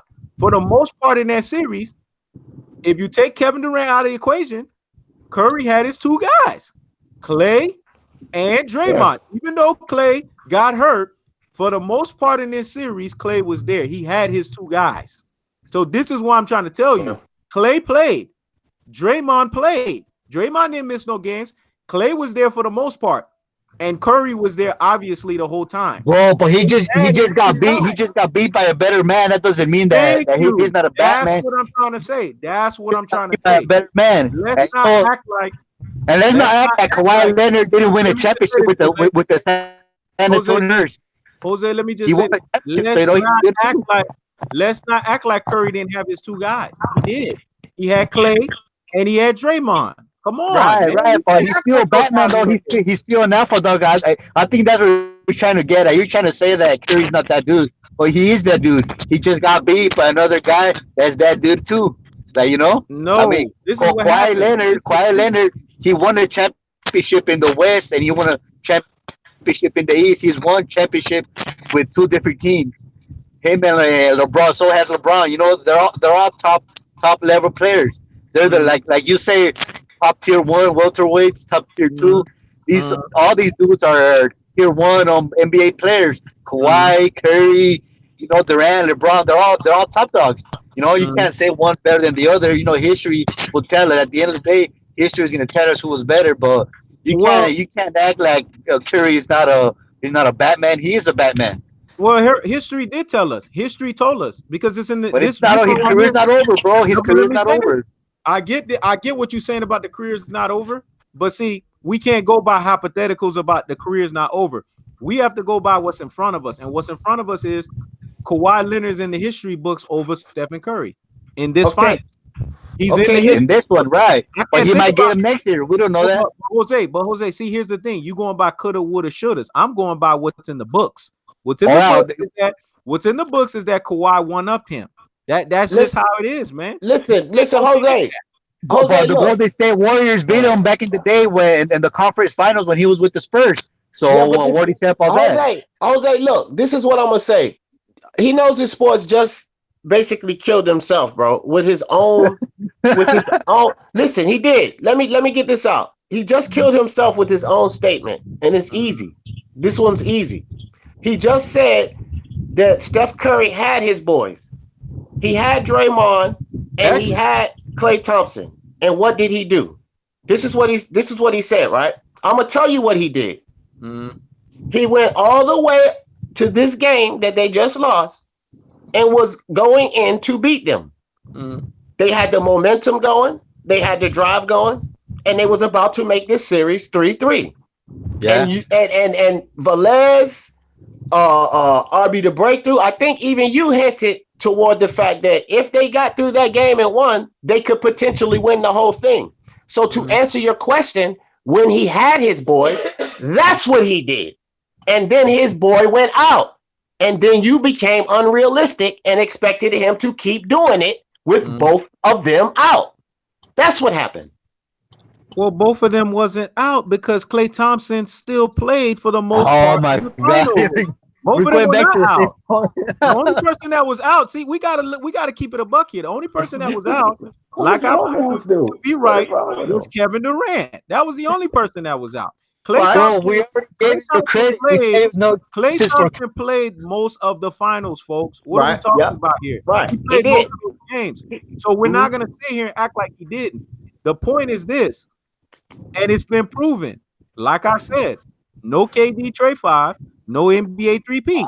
So that was your point. Yes, NBA 3-peat, man. It's really that simple. That's what it boils down to. And we got to look at the bigger picture here. Here's the bigger picture. And this is why I'm going to disagree with you on, Jose.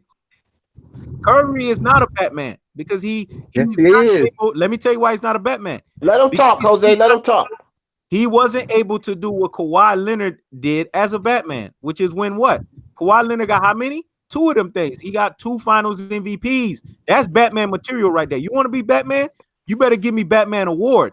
The Batman we just going back and forth. We just said that about Kevin Durant. Kevin Durant didn't do that either. Kevin Durant, what are you talking about? Kevin Durant got 2 finals MVPs. That's what I was about to touch on. What you talking about?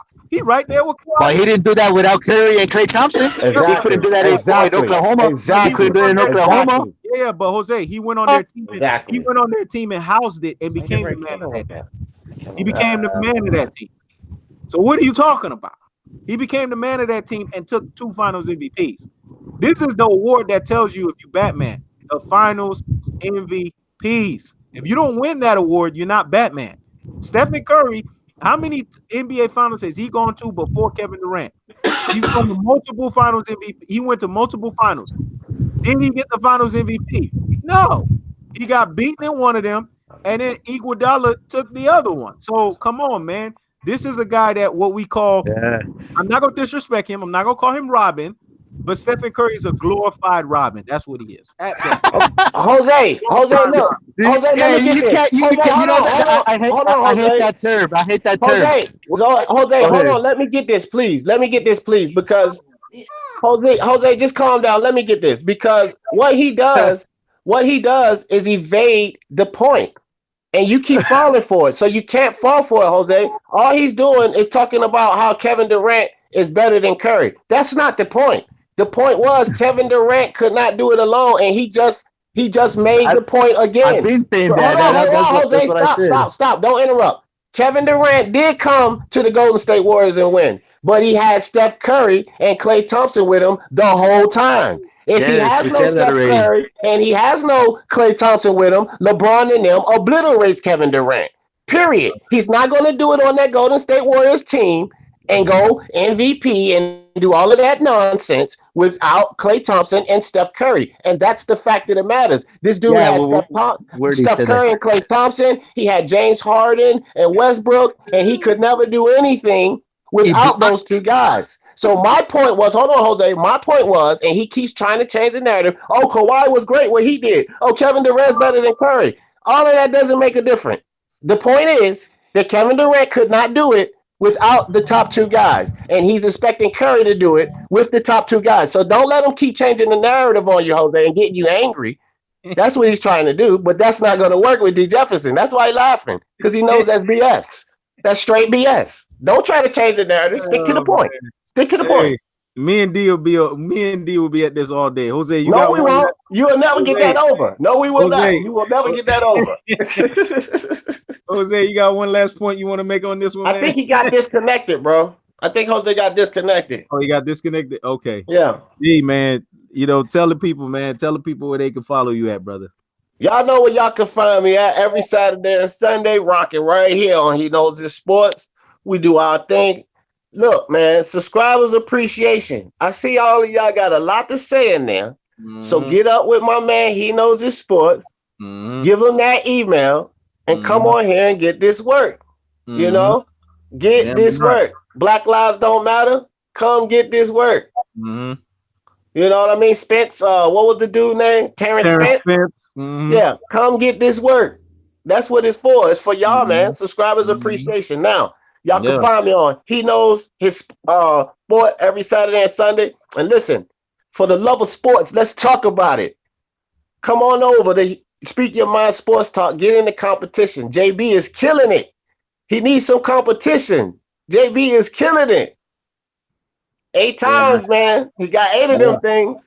Yeah, I gotta give it to JB, man. JB is a super mastermind, man. He gets all credit in the world for that one, man.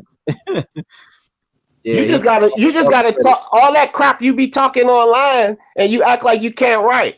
You know what I mean? That's what you need to do. Write it down. Hey, I done beefed up my writing, man. What's up with that, man? I beefed up my character. This the problem. You can't beef it up to 35, 40 words, bro. And JB laying like 129, 135 words. He gonna beat you every time. You're not giving enough facts, bro. All right. I'm gonna try to make sure I get at least 150 of them things in there, man. When you arguing with me and write your dissertations, you write about 500 words. You get on Think About Sports Talk and act like you get tongue tied. I can't compete with you with dissertations. So let's not even start with that one, bro. Ain't nobody got you beat on no damn dissertations, man. But I appreciate everyone for stopping by on the live stream. D, there was no need to even go back and forth with that one because me and you, we be here all day with that one, brother. So I was just like, at some point I'm like, I ain't even gonna keep messing with that. But yeah, man, y'all can check me out here at He Knows His Sport, man. Make sure y'all hit that subscription button, comment, like, and share, you know what I'm saying, and just show support to the channel. I appreciate everyone. JB, man, it's been a while, brother. I ain't seen you in a while. You know what I'm saying? You doing your thing. You the super mastermind, so you get credit for that. T-Tone Toledo, what's up, man? Jose Martinez was good. I Buy Houses was good. Everyone was good. Sports Brotherhood. Man, anybody that want to get on this damn... Yeah, my bad, bro. I had a freaking something happen right here. Anybody that want to get on the subscription and the participation, let me know, man. Jose, you got one thing, you got a last thing you want to say before we leave, man? Oh, nah, just thanks. I was trying to tell you, it's funny how you say no disrespect, and then you go ahead and disrespect them anyways. I find that funny. That's one term I hate. Whenever you be like talking to somebody on the street or whatever, and then you're with your family or whatever, and then you're in a conversation, gets a little bit heated, and they be like, "Well, I'm gonna tell you something. No disrespect." And then they go ahead and disrespect you anyways. I'll be like, man, if you don't want to disrespect me, well, don't say it. They think like somehow that makes it better just because you say no disrespect, and then you're going to disrespect you anyway. I just found that funny. We all do that, though. I ain't going to lie. We all do that. Yeah, you ain't lying, man. Hey, you know who does that the worst? That other dude that you follow, man. He always say, giving you the most honest and unbiased, and then follow it with lies and unbiased. So we all do that, man. We all do that, man. So it is the most unbiased channel though in YouTube. No, it's not. No, it's not. Here we go. No, listen. Boxing Squared. It's a New Zealand channel. He does all heavyweights. You go listen to his channel, and you'll hear the most unbiased. Boxing in New Zealand? Don't they do like rugby? Isn't that their sport, rugby? Man. Nah. He follows all heavyweights. Boxing Squared. Seriously, Jose, go check it out. Boxing Squared. That dude's the most unbiased channel on YouTube by far, bro. By far. Hey, if D is saying now that Spence, well, anyways, I'll watch you. I'll catch you guys later, man. Thanks for the invite. All right, Jose. Hey, have a tequila shot on us, man. D, be easy, brother. All right, bro. Peace. All right, later. All right. Jose crazy.